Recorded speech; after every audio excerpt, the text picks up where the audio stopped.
Tématem zjednodušování se zabýváme už spoustu let, protože kohezní politika za ty dekády své existence nazbírala spoustu překážek a povinností, které ve finále způsobily, že dneska čerpat evropské fondy je proces tak nesmírně složitý, že už vnímáme, že to i ohrožuje vůbec zájem do evropských fondů se pouštět, žádat vůbec o evropské dotace. Takže tímhle tématem se dlouhodobě zabýváme a teď vlastně, když komise i představila návrh nařízení, tak jsme rádi, že určité prvky zjednodušení tam vidíme a že to doplňuje třeba i ty aktivity, které my dlouhodobě na národní úrovni České republice děláme.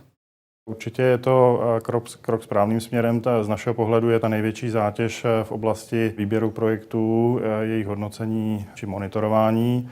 A samozřejmě to je oblast, kterou je potřeba zásadně zjednodušit. Evropská komise navrhla nové finanční nařízení, v jehož rámci je možné čerpat takzvané zjednodušené vykazování výdajů, popřípadě realizovat výdaje v návaznosti na splnění cílů projektu, čili bez ohledu na vykazování nákladů, takže to jsou cesty, které by to měly zjednodušit.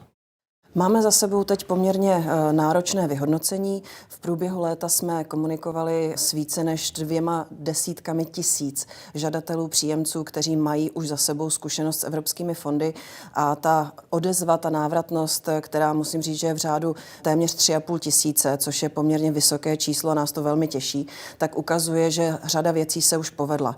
Co určitě zafungovalo, co je hodnoceno velmi pozitivně, je, že žadatelé mají možnost vlastně dopředu vědět, kdy jaká výzva bude vyhlášena a tudíž se mohou připravit se svým projektem. V minulosti to fungovalo tak, že vlastně museli sledovat, kdy se co kde objeví a pak honem reagovat, aby to v tom daném termínu stihli. Dneska řídící orgány zpravidla zveřejňují harmonogram těch výzev na nejméně půl roku dopředu, takže ten žadatel není v tak složité časové situaci, ale může si rozmyslet, do jakého tématu se chce pustit. Z pohledu účetního dvora se snažíme vlastně omezit auditní zátěž na národní státy a jejich příjemce a v tomto ohledu jsme schválili strategii dvora na rok 2018 až 2020 a snažíme se při zpracování naší výroční zprávy více spoléhat na auditory v členských státech. Evropský účetní dvůr poskytuje ujištění na evropský rozpočet jako celek, takže země, které čerpají víc prostředků, tak logicky čelí té auditní zátěži malinko víc. Nicméně Česká republika v zásadě má několik desítek transakcí v auditním vzorku ročně.